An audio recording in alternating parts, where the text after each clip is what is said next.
Good morning, everyone. So we're going to go ahead and kind of get started. I'm going to go ahead and introduce myself to you folks who are joining and kind of just give everyone else who's just still logging on an opportunity to troubleshoot any issues they might be having, tell you a little bit about what we're going to be going over today before I start the PowerPoint. So my name is Christian Flores. I'm the advising coordinator for Project Upgrads through the Office of Graduate Studies. So just to kind of give you a little summary about what I do, I work through a Title V grant, which is funded from by the U.S. Department of Education, and my goal is to help students apply, enroll, and complete grad school. And so part of that is to host workshops like this one about applying to grad school and sharing information that they might not otherwise know.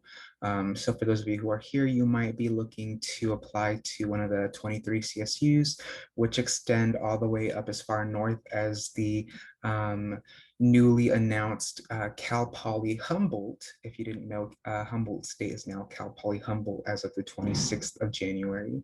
All the way down south as far as San Diego State University. So, here we're going to be covering information about the CalState Apply system, specifically the programs that Fullerton has to offer. But if there are questions regarding, the other CSUs, you're more than welcome to ask.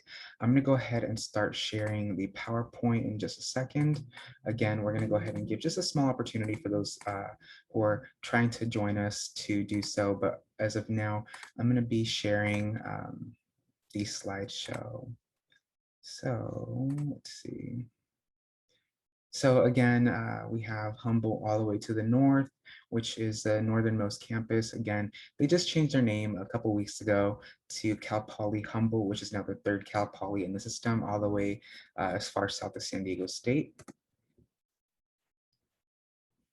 And again, this is CalState Apply.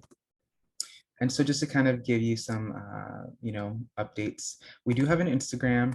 If you are interested in following us, you can either scan the QR code or you can follow us at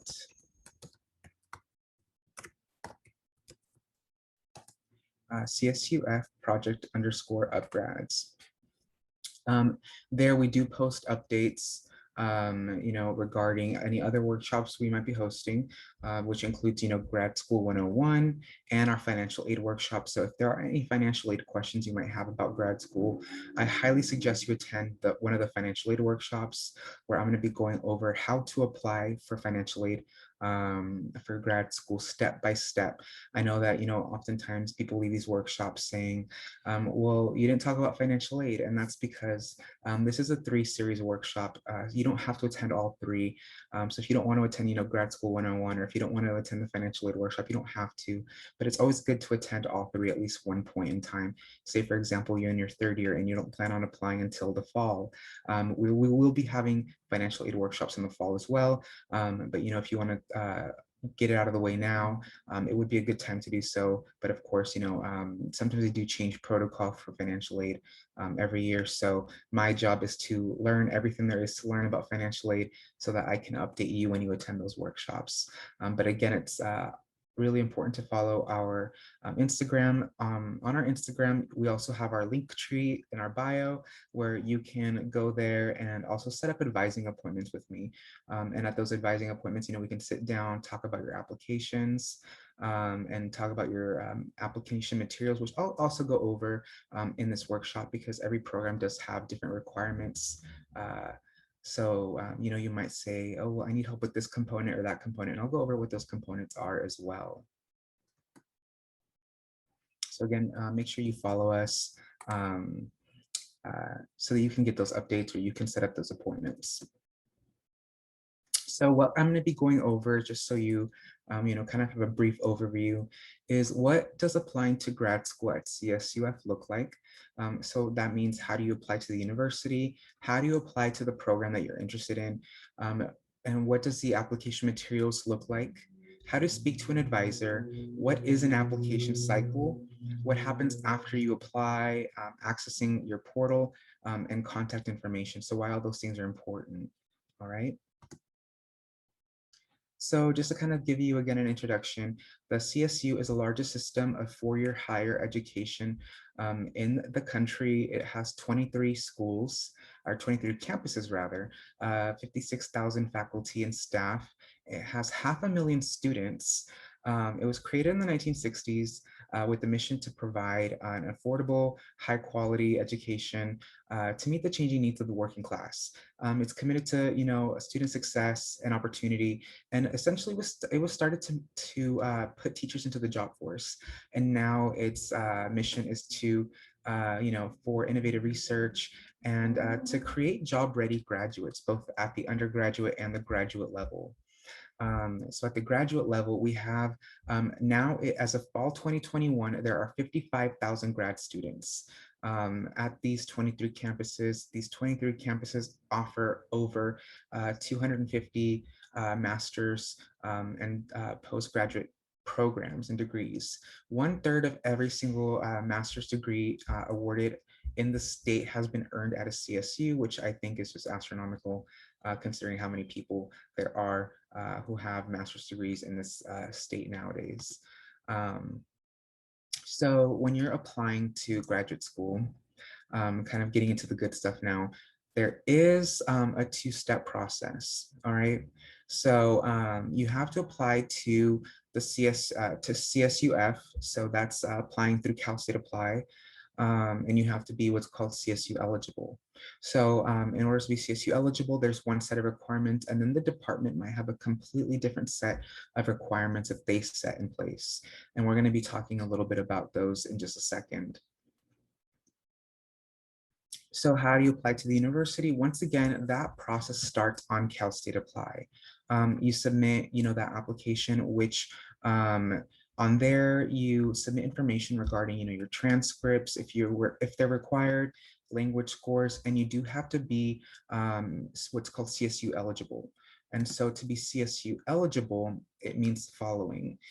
You have to have your bachelor's degree in hand by the time you're expected to enroll. Usually they expect you to have your degree the term prior, that you're in good academic standing, that you have at least a 2.5, the last 60 or the last 90 quarter units, and that you meet any other goals set in place by the campus or by the program, which again, that goes back to program requirements. So let me go ahead and get some water. That being said, a lot of people say, I can't apply to grad school because I don't have a 3.0. So the case is that many students did really bad their first, 2 years of undergrad, which I see all the time. And then they did really, really amazing the last 2 years. They were really, really engaged. And they say, grad school is just not a possibility for me. And so the case is they haven't really taken time to look here at the last 60 units specifically of their GPA and isolated those. And so they realized, oh, I actually have like a 3.2 or a 3.0, I can get into grad school. And so it's really important that you take that into account if you think that grad school just might not be a possibility for you, all right? So that's something to take into account when thinking about CSU system admission requirements. And I'll talk a little bit about that later as well. So I see I have a question in the chat. So you can ask a question in just a second once I kind of go over this next section. So once again, to be CSU eligible, you have to have your bachelor's degree in hand or nearly completed. You have to have it from an accredited college or university, a 2.5 GPA in your bachelor's program, or the last 60 or 90 units, depending on if your campus is on the semester or quarter system, good academic standing, TOEFL scores if you are an international student, which most of you are not, or I'm assuming all of you aren't. And so that's really what the requirements are. When it comes to bachelor's degree in hand, for example, if you are expected to graduate in the summer term, most programs will not accept you for the fall term. You have to wait until either the next application cycle, which for most programs is the following fall, or even if you're lucky, some programs will accept you in the spring of the term. So say, for example, you're expected to graduate summer 2022, admission applications open up August 1st, 2022 for the spring of 23. But if they don't, if your program that you're interested in doesn't accept spring applicants, then you would be applying for fall 2023, if that makes any sense. If you're graduating spring 22, which is this semester, you can apply if your program is still open for fall 2022. I don't know if that makes any sense. I will take questions really, really quick, and then I'll move on to the next section. Can you hear me, Christian? Yes. Yeah, I can hear you.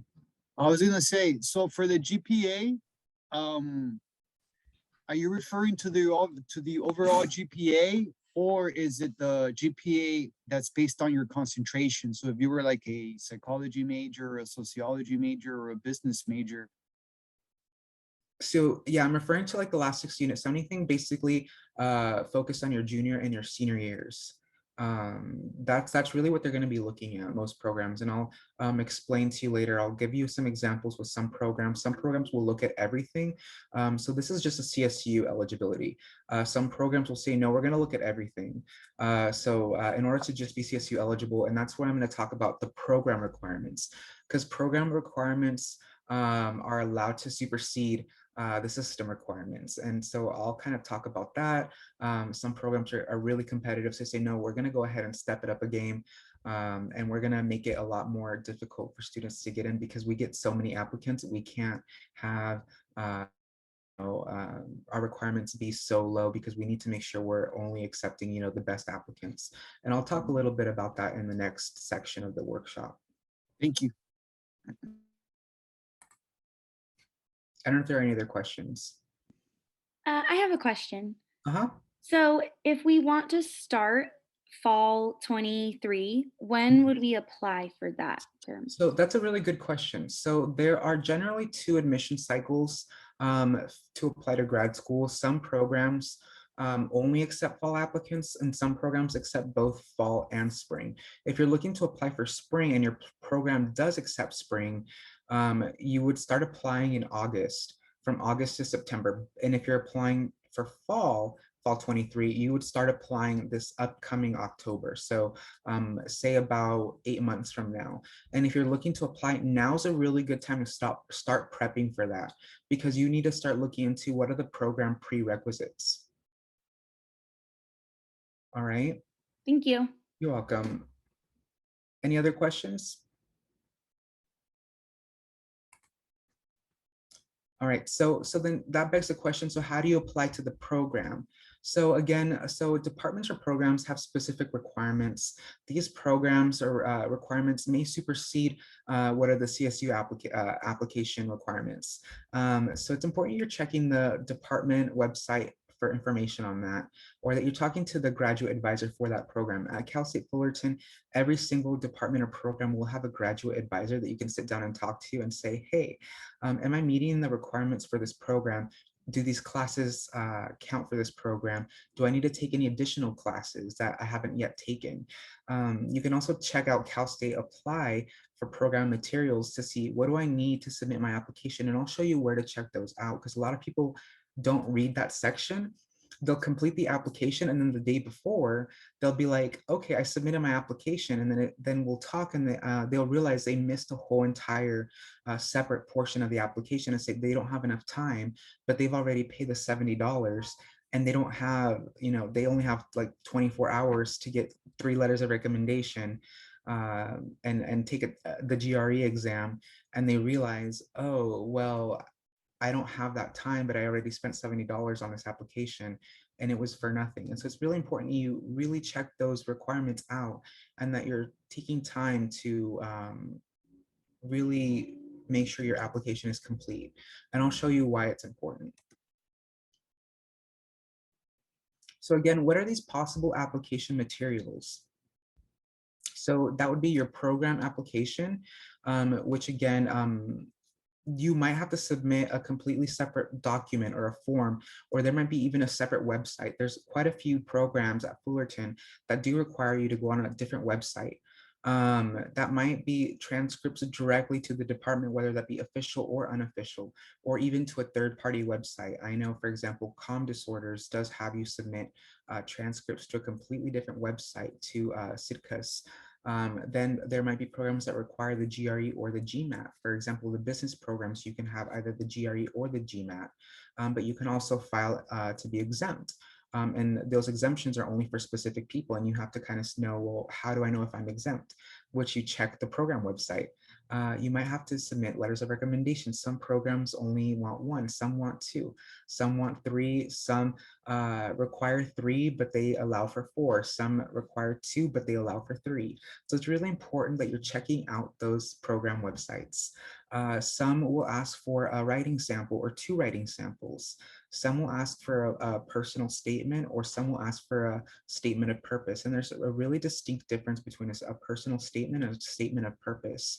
The difference, between the two is a personal statement is like, what have you experienced in your life? Versus a statement of purpose is, what do you intend to get out of this program? Some programs will even ask for an interview, an audition, or a portfolio. So it's really important to prepare those items or those components for your application. Again, meeting with the graduate advisor for that specific program is really important. You can meet with myself, but I can only provide certain insight to the application on a surface level. If you want to get into in depth with certain components, it's really important you go to the department and say, hey, what do I need? What do I need for my application? What am I missing? What classes do I need to take? There might be certain prerequisite courses you may not have taken yet. So it's really important that you're able to go to the graduate advisor and say, hey, I'm a so-and-so major. I'm looking to apply to the graduate program. What do I need to take? What courses am I missing?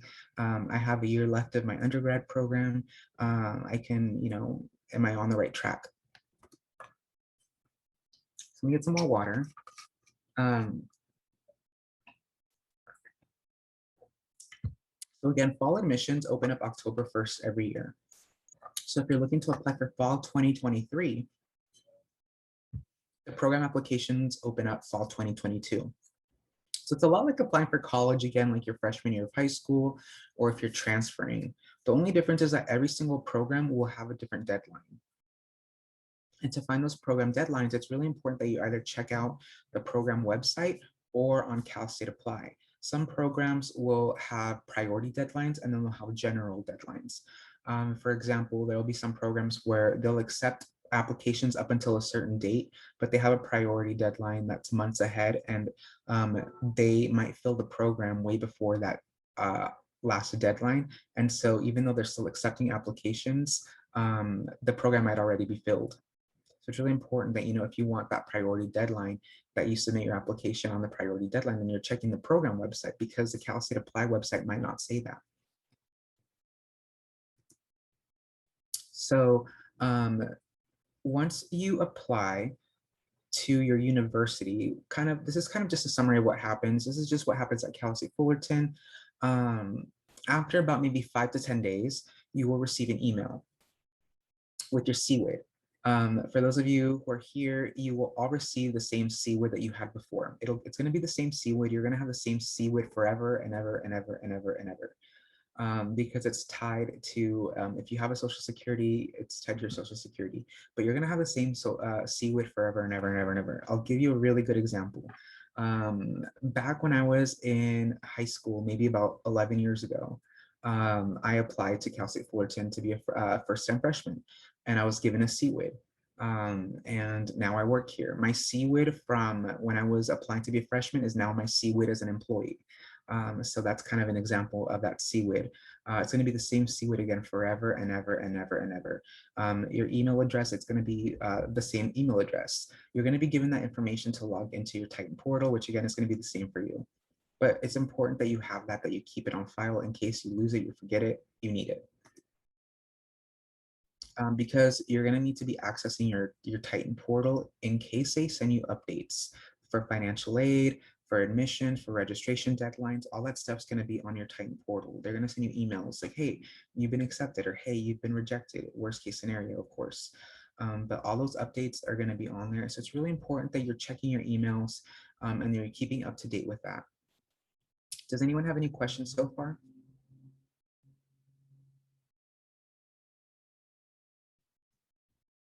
And I'm breezing kind of fast through this portion, but there's a good reason. I'm going to be going onto the Cal State Apply website and showing you all in real time what this all actually looks like.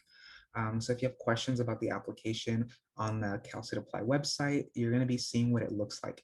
And it's very similar to what it might have looked like when you applied as freshmen or as transfer students. The only difference is, of course, the deadlines or the supplemental applications are going to be different. So you're going to be like, okay, this is really different. I didn't know this. Or I'm glad I found this out about my program that I'm interested in because, of course, it's going to be new. So are there any questions up until now?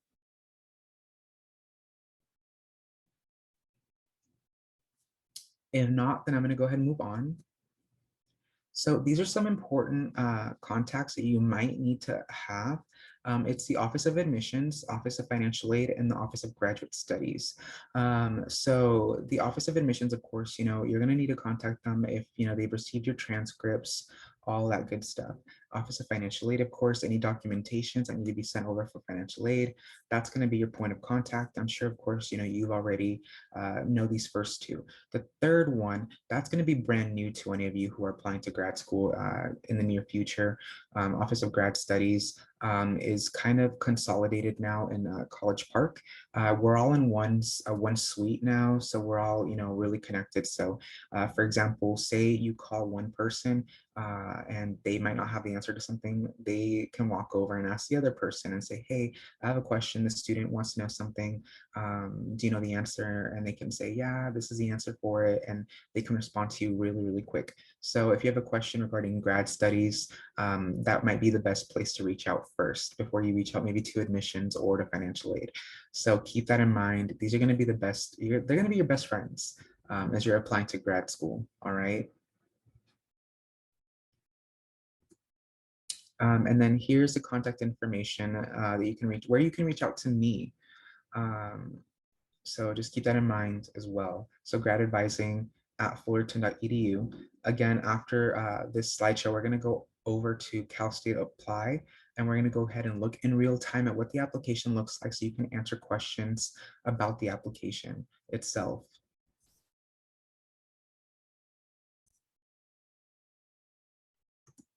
And then after the workshop, I do have a survey that you can take. I'm going to post that in the chat too. So you all can take it. It does mean a lot when you all take these surveys because we are run through a grant. I am the only advisor who does this kind of work. So by taking the survey, because we're run through a grant, when this grant ends, there's no telling if this position will stick around. But if we receive positive feedback, it helps the university in ensuring that this position sticks around. So it does help and when we receive these surveys back. And it only takes about a minute, but you don't have to take it right now, like take it after the workshop. So I'm gonna go ahead and go on to Cal State Apply. If you're currently in the process of applying and you have already started your application and you're confused about something and you wanna open up your own Cal State Apply application, please do so, so that you can address any confusion or any questions you have. Because I know that really does help a lot when people are applying and they have it in real time in front of them and they can refer back to their own application. So I'm going to go ahead and open my Cal State Apply. So for those of you who don't have the link and you just kind of want to open it up,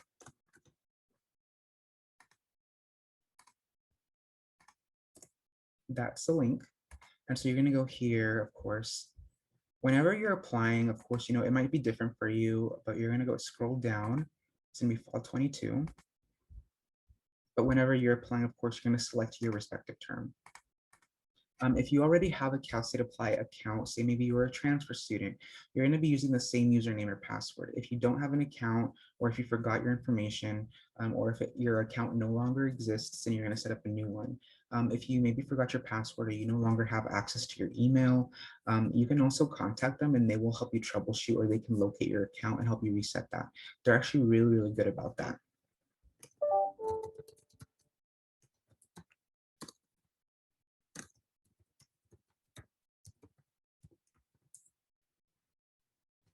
All right, so when you're in here, you're gonna wanna go up to where your name is. So we're gonna go ahead and go to the first section, which is my profile. Make sure that anything here is updated, make sure that it's all correct. And the first thing I wanna check is obviously the name. And then the second thing I wanna check is the email. The reason I want to check the email is because I want to make sure that it's my most updated form of contact. Because that's where they're going to be sending the email with the, like CWID. Say you're applying to another university, that you're applying to Cal State Long Beach, or that you're applying to San Diego State, or Cal State Bakersfield, or Cal State LA. This email here is the one that they're going to be sending you those application verification emails. So make sure that's updated. My recommendation is please do not list your Cal State Fullerton emails. Always list a personal email. In the event that you lose access to your Fullerton email, please don't list that one. All right. So list your personal email.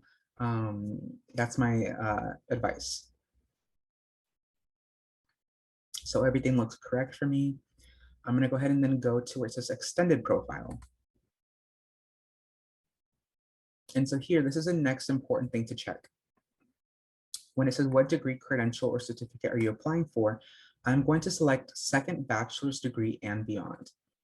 So when you select first bachelor's degree, this is only going to give you bachelor's programs when it says add program. So I really want to make sure this checkbox, or this radio button, is selected. And it says, please select one or more of the following degree goals. I'm going to select graduate,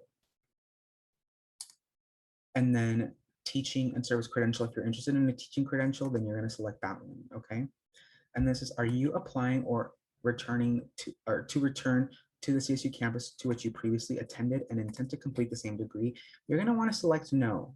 That yes is generally for students who may have dropped out of the program and want to return to finish. Say, for example, maybe a student lost a family member during COVID at the beginning and they dropped out. They didn't file a leave of absence and they want to return to finish their degree. They would select yes. Or maybe they started a family and they stopped attending without filing a leave of absence. They would select yes. So in most of your cases, your first time grad students or you're planning to become one, you would select no. If you served in the U.S. military, you would select the respective choice. In this case, John Doe has not served in the U.S. military. International applicant, do you or have or will you require an F1 student visa? John said no. And what state possession do you regard as your permanent home? Save changes. Okay, perfect. Save. And then we're gonna go to my application. So we're gonna go to personal information. And we're going to go and select release statement. This is just basically saying we give permission for the CSU to collect our information and that all of it is accurate, that we're not lying. And I have reviewed this information. Continue to next section.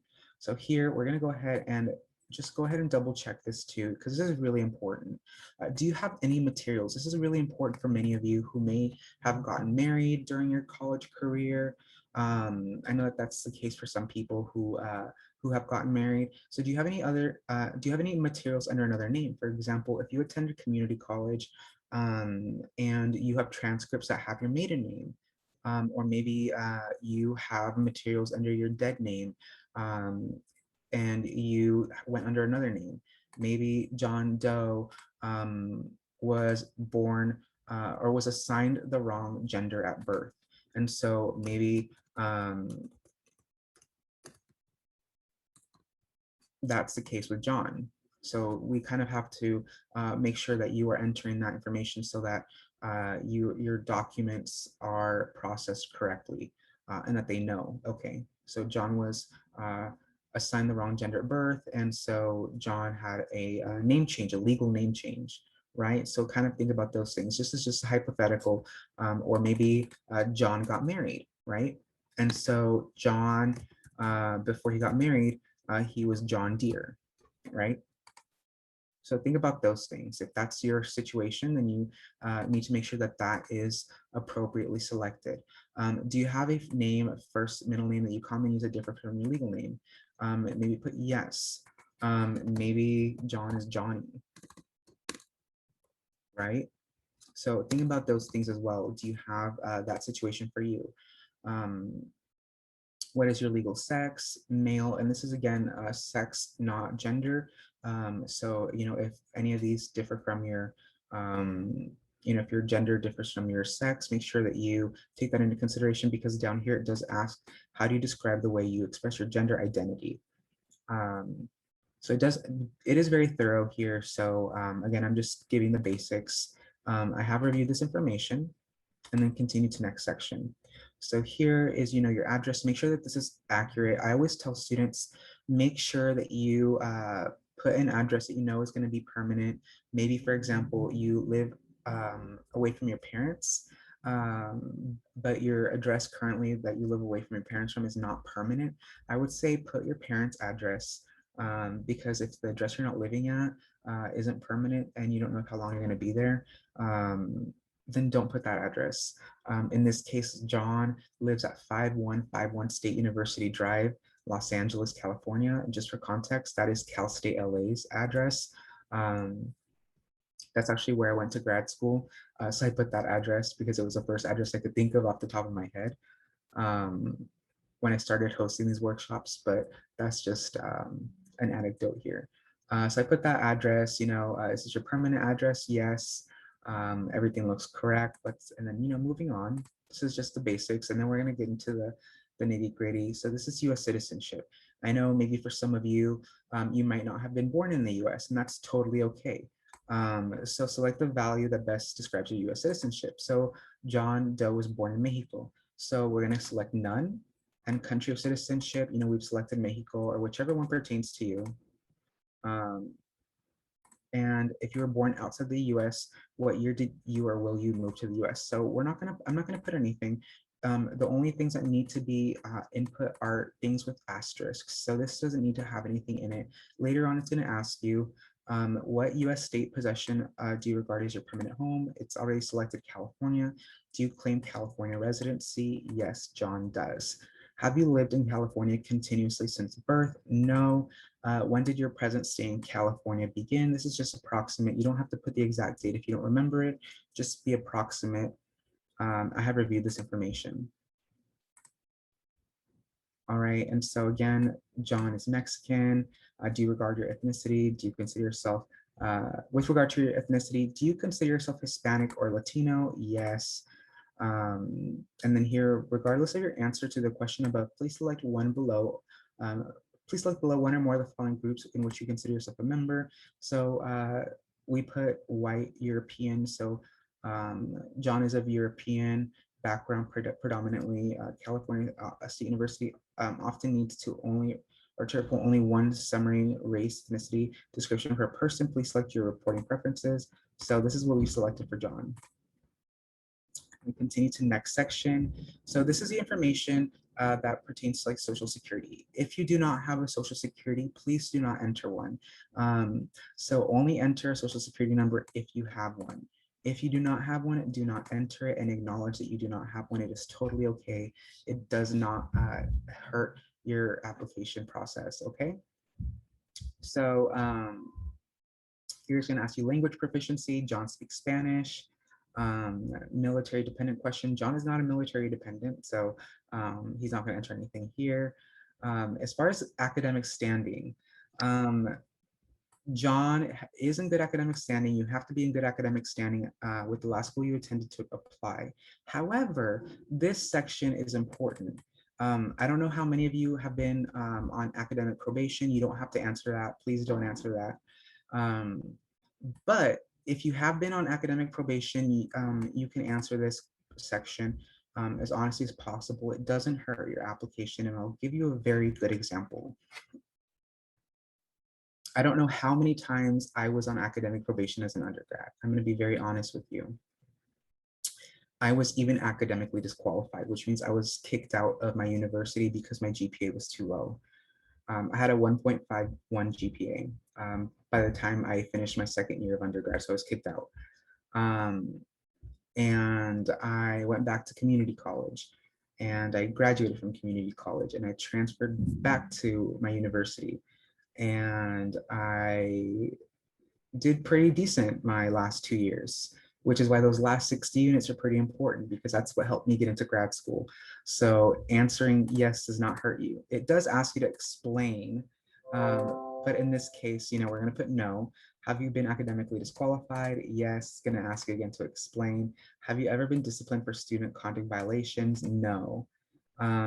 If you're interested in applying for a teaching credential, you can put yes or no. It's not going to hurt your application. It's not going to affect you in any way.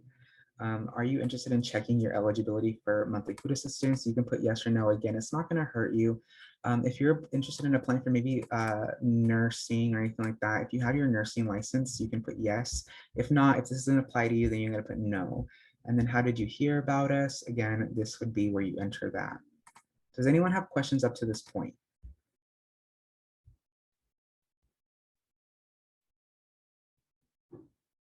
All right, this is also a really good section to go over. This section will change every single year. You were born before, so again, click on if any of these apply to you when you apply, you're gonna click one or more. So at this time, probably maybe these don't apply to you, but when you apply, maybe one of these will, and you're gonna select one or more of these statements applies to me, because again, this gets updated every year. And this doesn't affect your financial aid. I just want to be clear with that. And these can be estimates. This doesn't have to be exact amounts, but John was born in 1990, so he was born before 1999. So we're going to put yes, because one or more right off the bat applies to him. So we're going to put his total household size in 2020 was 1, because he doesn't have any kids. He's single. And this is his adjusted gross income. So income before taxes. And so income not reported doesn't be 0. Highest level of education for parent 1 or parent 2 does not apply. Again, very simple. You don't have to do too much thinking about this once you get to this section. And continue to next section. This is where it kind of gets confusing. I'm going to start from scratch because a lot of students do have quite a bit of questions about this section. And I know for those of you who may have started your application already, this is where it kind of gets tricky. Okay, and it's totally okay that it gets tricky because the terminology is confusing. So I completely understand. So let me go ahead and take a pause.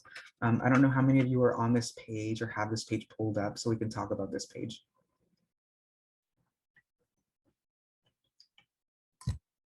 So I'm going to add colleges and universities.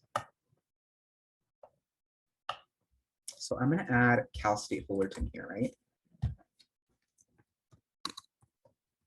just going to type Fullerton and the Cal State Fullerton pops up, right? So did you obtain, are you planning to obtain a degree from this college or university? We're going to click yes. So degree in progress, degree type, we're going to click that John is getting a Bachelor of Arts. Sorry, Bachelor of Arts. When will you earn that degree? So May 2022. What is your major? He's going to be a psychology major. All right, we're going to make him a psychology major.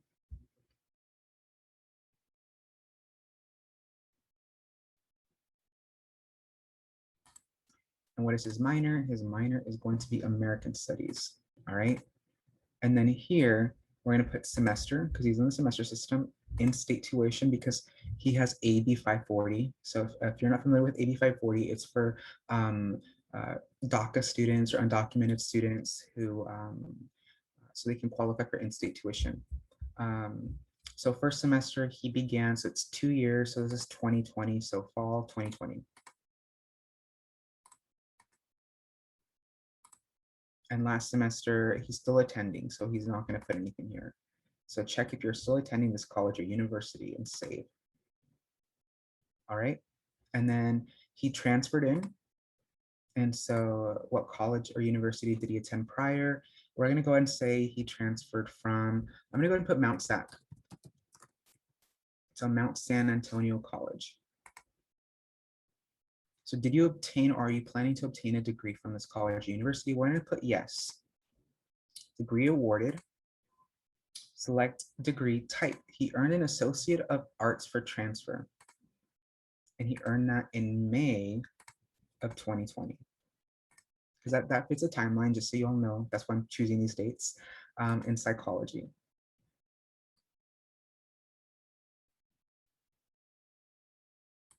And no minor. Maybe he got more than one degree. I know there are many students who maybe they walk away from community college with like 3 associate's degrees or 4 associate's degrees. I had one student yesterday who said, what if I earned 6 associate's degrees? And that's totally okay. You would just simply add here, add another degree. So if you earn another degree, you would just say degree awarded, and then you would say what it was. And you would just keep adding it if it's from the same college. So if you only earn the one, then you would just click that. Again, semester, in-state tuition, first semester, he was there for say 1 year. So fall 2019, so it's August 19. Last semester, it would be spring, May 2020. And I'm gonna make this interesting just because I know there are people who might have had an interesting academic history, right? So let's say he took one summer class. And I always like to make this interesting. He took one summer class where his parents are from, right? And I know a lot of you may say, what if I took one class during the summer at this community college? And this goes for you folks, right? So first semester, it would be summer, June, and then say it was 2019. Semester, again, summer, and then say it ended in August 2019, right? Everything looks right, and then save. And then say maybe before that, he kind of had the same situation as me where he started off at another CSU and he maybe didn't like it, or he just did really, really bad. And he stopped going. So just, we're gonna go ahead and put it in that context, right? So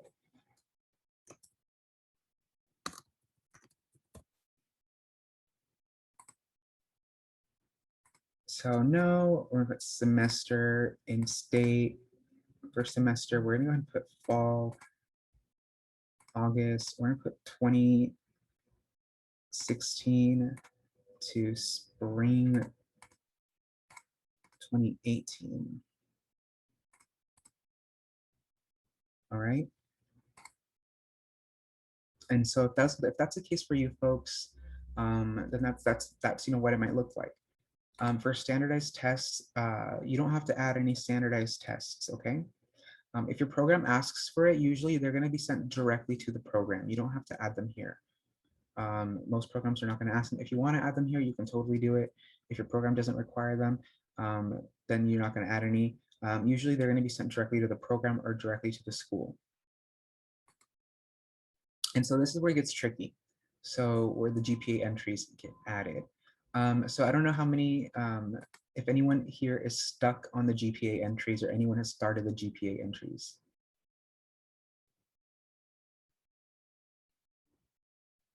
And if not, it's okay. Because I'm going to show you how to check this part. So say, for example, you're adding your GPA. And here you're going to put undergraduate. And so when it asks you for credit hours, it just means how many units you've taken. Say, for example, your last 60 units, right? You took your last 6 units at Fullerton, and it was exactly 60 units. And your GPA was exactly 3.50. So when you enter that, it's going to calculate this number automatically. And on your transcripts, it's going to say your transfer GPA, your CSUF GPA, and then your total GPA. It's going to be like 3 lines. And this number for your CSU GPA should match, it should say points. It should be that this number should match up because this is gonna be automatically generated. So they should match up, right? And we have to save, and that's it. And then save and exit. And then for Mount SAC, this is the one where he went to for 1 year. So undergraduate, he took 30. Add GPA 3.2, right? And it's again, same thing. It's gonna be the same thing. Save and exit. And then Taft College, right? And then undergraduate, he took 3 units, GPA 3.0, he got a B. Save. Save and exit. And then Long Beach, GPA, undergraduate, say he only earned 18 and his GPA was a 1.51, right? Save. Save and exit, all right?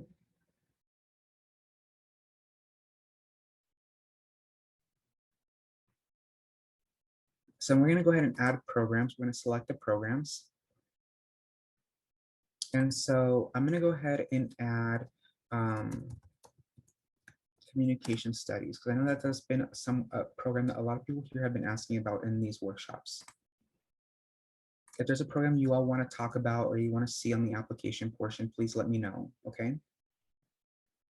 So once you add the program, you're gonna go back to where it says my application, and then you back to this quadrant, right?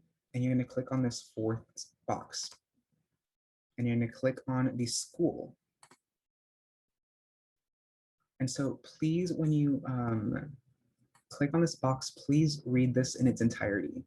It's gonna sound redundant, it's gonna sound boring, but it's gonna make this process, it's gonna make a big impact in this process. So this is just gonna talk about the university, it's gonna talk about the program, about the college, but then it's gonna talk about the application itself.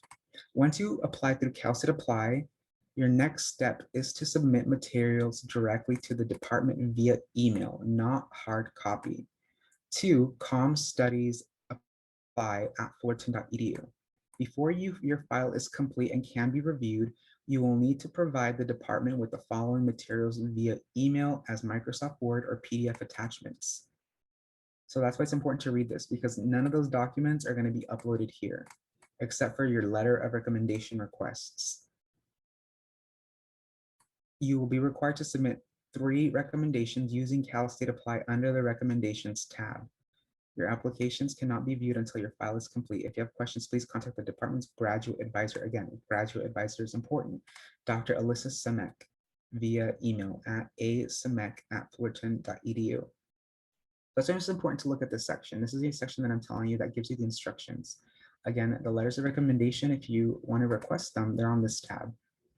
And to request those, you click the plus sign and you would enter their information here, right? Their first name, last name, their email, the due date, and any message you want to ask. Ideally, you would have already asked them that, to request or that you're going to ask them for a letter. So they already know, and they're just waiting for this message. And always waive your rights. Many professors will not write you a letter unless you waive your rights to see the letter. So it's just saying, I don't want to see the letter. It's going to be like a mystery letter, basically. And you give permission to contact the recommender, and you give permission to the school to contact them if they need to and save this recommendation request. Say maybe your recommender is taking a little bit longer. You can go back in there and it's just like edit, and you can resend the request if they're taking longer than normal. So, and you can also say, for example, the letter is due, or the application is due March 1st. But you don't want them to turn it in late. So you say, I want them to turn it in February 25th. That way you have time for your other stuff. So you can do that too. Let's say, for example, we want to look at another program. We're going to go ahead and look at public health, because that application is a little bit different. And I'm going to give you a fair warning about public health. It's really important that you know that when it comes to looking at the materials, and you're going to see something here.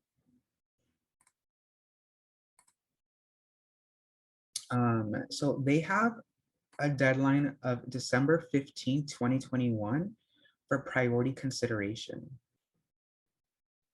and March 1st for the final deadline. So that kind of goes back to what I was saying, that some programs have priority admission and that they'll have that hard deadline later on. So they'll still accept rolling applications, but the people who apply before December 15th, they'll get priority. So the social work program, I'm seeing someone's asking, you'll submit this whole entire section here via Cal State Apply. This section for the social work program at Cal State Fullerton will only have these two tabs. It'll only have these two tabs for social work, right? And then it'll have a link to go, and I'll go ahead and show you what it looks like. I don't know what I typed. So you'll go here and you'll go to prospective students admission, and it'll give you the information, and you're going to go ahead and click on apply now. Of course, you know, the application deadline is closed for fall 2022, but this is where you would go and create an account. All your materials, your personal statement, your letters of recommendation, your unofficial transcripts, all that stuff is going to be submitted here. It's not going to be submitted on Cal State Apply.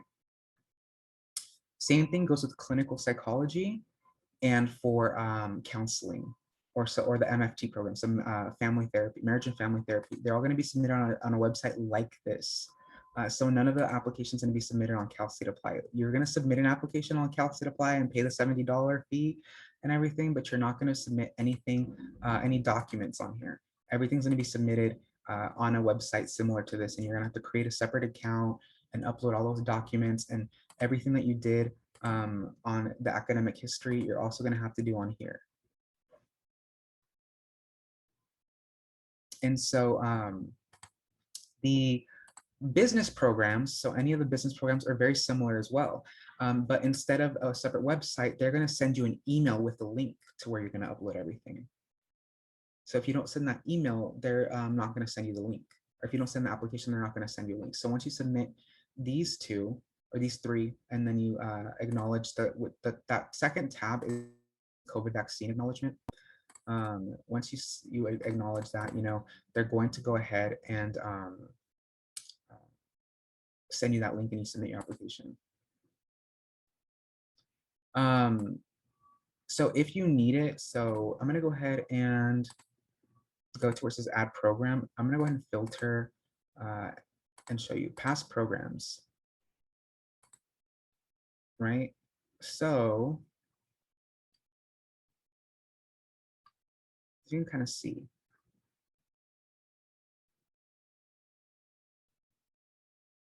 So Fullerton social work. So it says here, social work supplemental application required. And this is what's going to show up on that home page where it says home. Thank you for your interest in the Masters of Social Work program at California State University, Fullerton. Please be aware, however, that you must also complete and submit online a separate departmental application, including 3 letters of recommendation, transcripts, and a resume. An application or application details and additional information are available on the department website, and that would take you here. And you have to click that. And that's going to be on the page that that's listed on the, when you go up and you're here and it's listed here. So instead of public health, it'd say social work. It would be on this tab. So that's the same information that's on that little box that popped up. It's going to be listed here. All right, so just make sure that you're reading these sections, because those sections are going to give you all the major instructions if there's separate information or separate documents, or if you need to do anything else. Say, for example, I know the arts applications are also really confusing.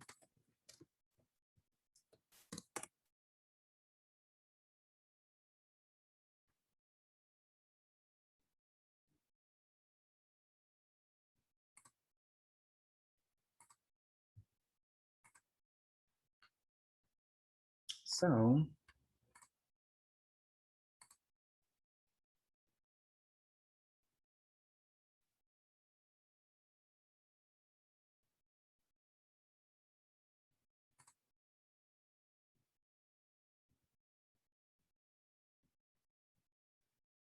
So the MA program of art history, the MA program, program of arts Swiss ceramics, it tells you basically that you need to contact these people for information to even get the art program.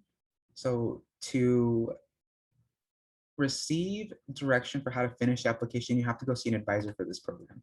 You can't just apply. You have to like go talk to someone for them to like hand you the application. So like every program has their like process. It's like a pre-interview almost for this program.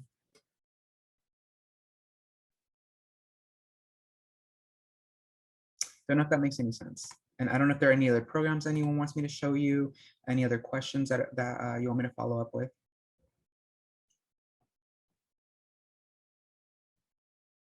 Again, this time is yours. Please take advantage of it. I want to make sure that all the questions are answered as thoroughly as possible.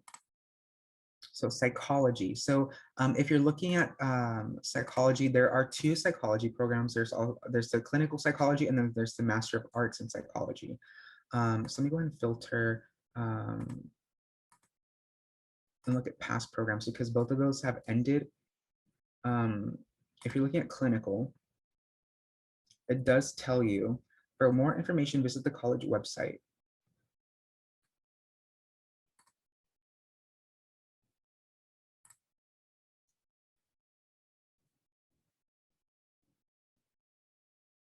And Department of Degrees.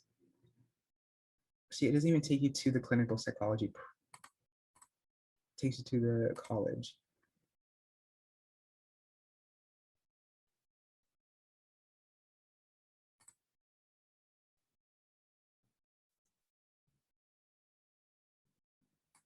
It's a little annoying.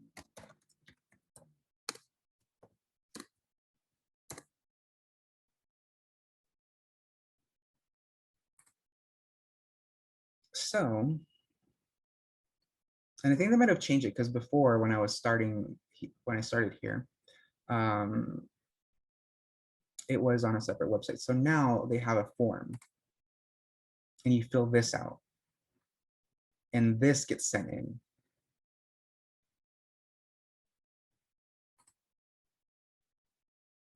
So which program, Michelle?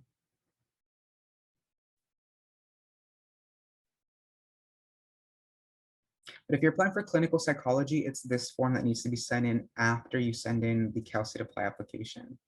If you're applying for the Master of Arts in Psychology, it is, let me see, I just passed it, Master of Arts, and it would be this one. So it's very similar. It's just different information that goes on there. So public health, I just went over public health, but it's very similar.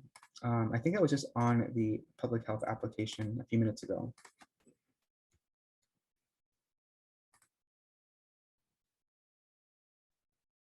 Yeah, I was on public health before the art one.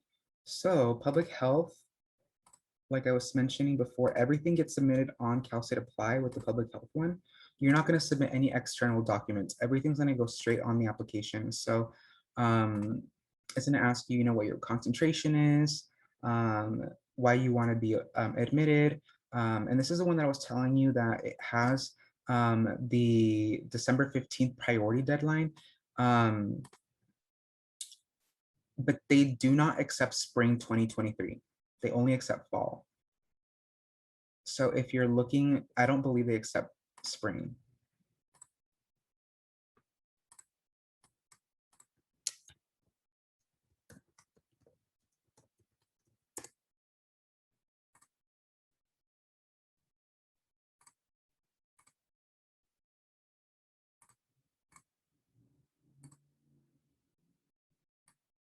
Yeah, so the program that starts in the fall.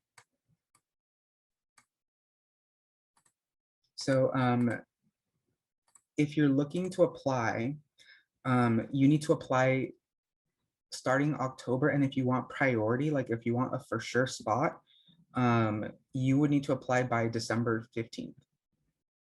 Like that's gonna almost guarantee you like that you're gonna be like prioritize the spot in the program. So make sure that you're looking at those program requirements, that you're making sure you're on top of your game. That's really gonna help.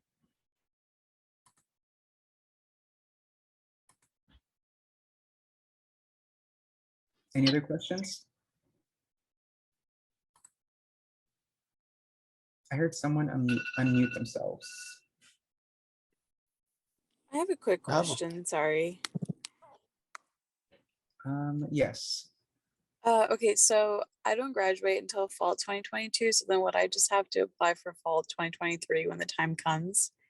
It depends on your program. If your program is accepting spring applications, then you can apply for spring 23. But if it's not, then you would have to wait until that next cycle. But say, for example, you are going to apply for fall 23, then you'd apply that starting that October of the semester that you're finishing.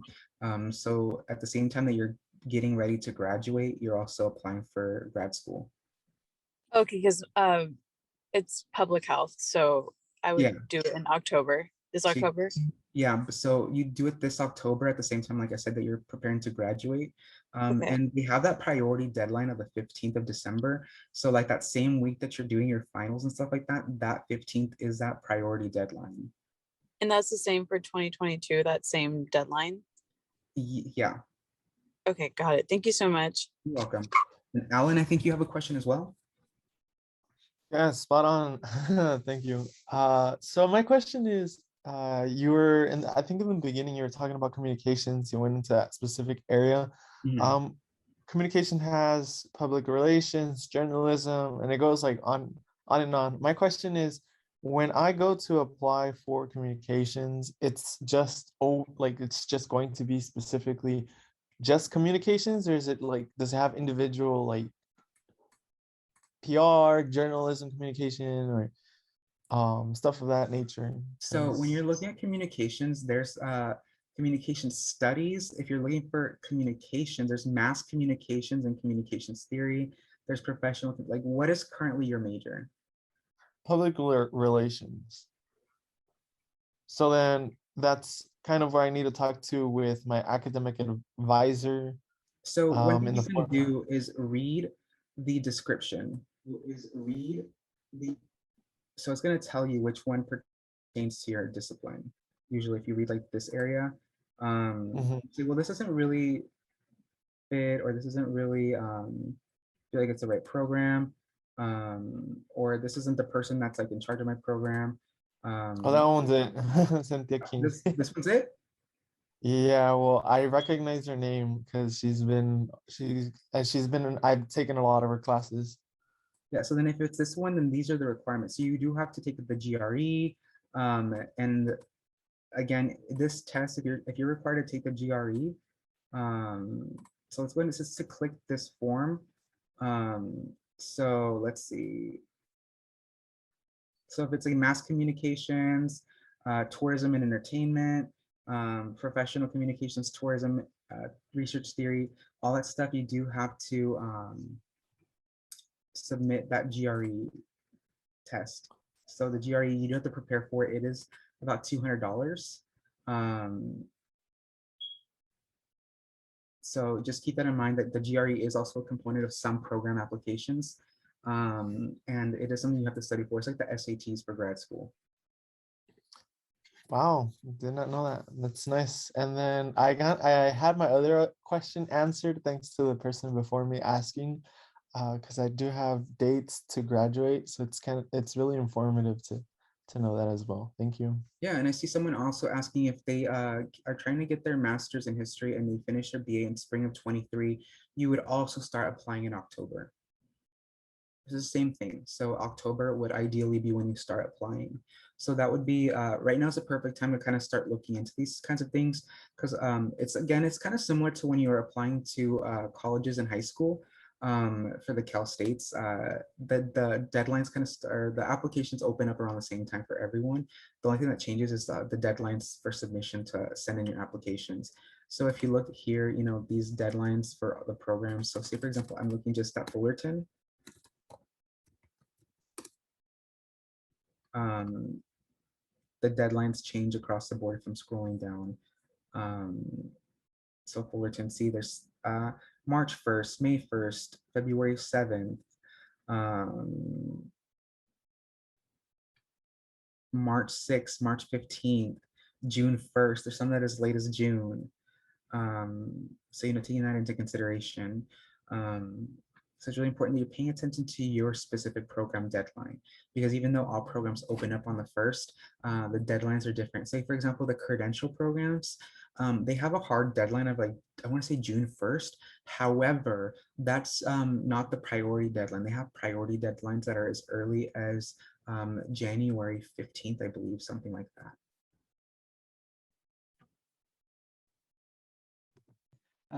I have a question. Mm-hmm. So, what if you're going to major or get your master's in a degree that's different from your bachelor's? Mm-hmm. So you need to make sure that you're looking on their website if there are any prerequisite courses that you might need to take. So some programs, they won't allow students into their program if they haven't taken prerequisite courses.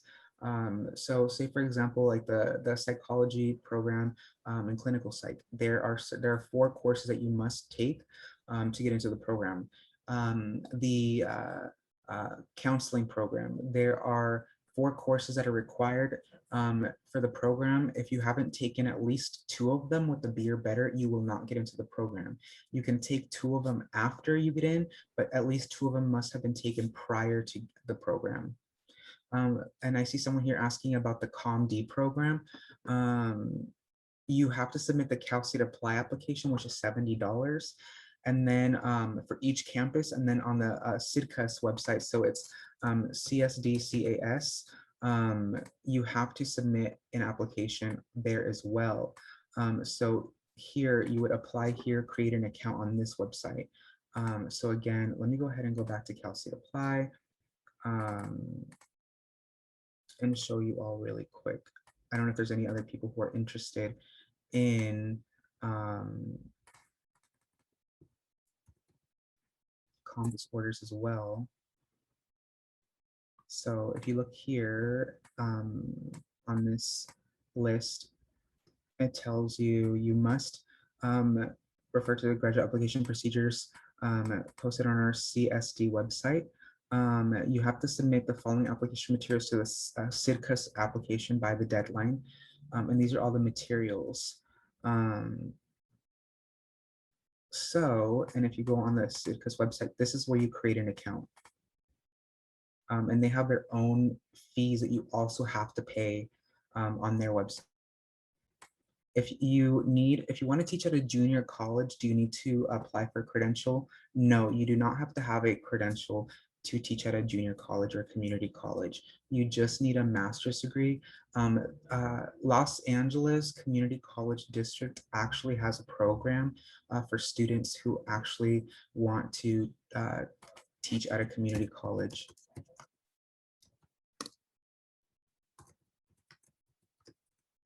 Let me see if I can find it. So it's called Project Match. So if you're interested in this program, I can just send you this link. But it's an awesome program for those of you who are wanting to teach in the community college district. Just a heads up, there's also the Rancho Academy, which is for those of you who maybe are familiar with the Rancho Santiago Community College District as well. Any other questions? Yeah, I have a question about the priority deadline. So Mhm. if a program doesn't have a priority kind of date, does that mean the program is really competitive? And do I still benefit from sending my application in early? So that just means that the program just doesn't have an earlier deadline. That just means that their last date to submit is that last day, and that they won't look at all the they're going to look at all the applications on the same day. That they're not going to start looking at the applications until that day.